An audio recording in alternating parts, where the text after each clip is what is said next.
Tu allais prendre l'enfant de quelqu'un d'autre pour aller le mettre dans une autre famille. L'enfant de quelqu'un d'autre, tu allais l'attribuer à un autre père. Tout ça là, pour ton propre intérêt. Parce que ce n'est pas par amour pour l'enfant, hein. C'est pour ton propre intérêt. Sous prétexte que le vrai père n'a pas les moyens. Mais tu savais qu'il n'avait pas les moyens, puis tu allais sortir avec lui. Le sang de quelqu'un d'autre, le sang d'une autre famille, dans une autre famille.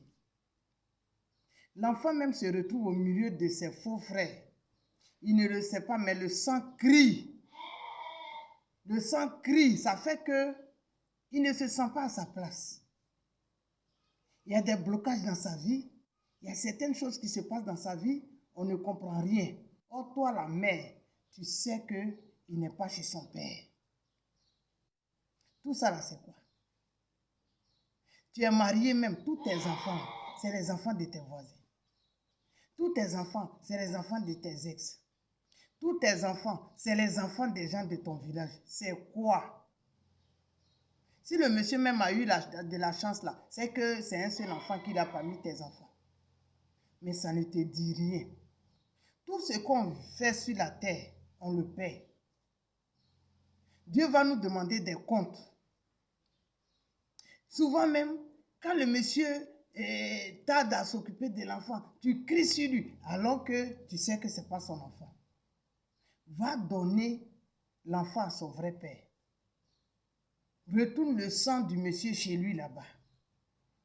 C'est un grave péché que tu es en train de commettre.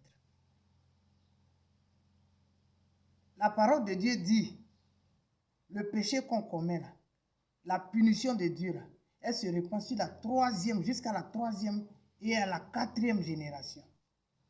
Donc tout ce que nous faisons là, nous le payons, nos enfants aussi peuvent le payer. Tu vas dire quoi devant Dieu? Et puis ce que vous oubliez maintenant là, en Afrique on fait les ADN, les tests d'ADN là, c'est pas cher, ce n'est plus comme avant. Le monsieur va aller faire son test d'ADN, il se rend compte que ce n'est pas son enfant. L'enfant, tu ne peux plus le retourner chez son vrai père, il est obligé, il n'a plus de père, il est là, par ta faute, la vie de l'enfant est détruite.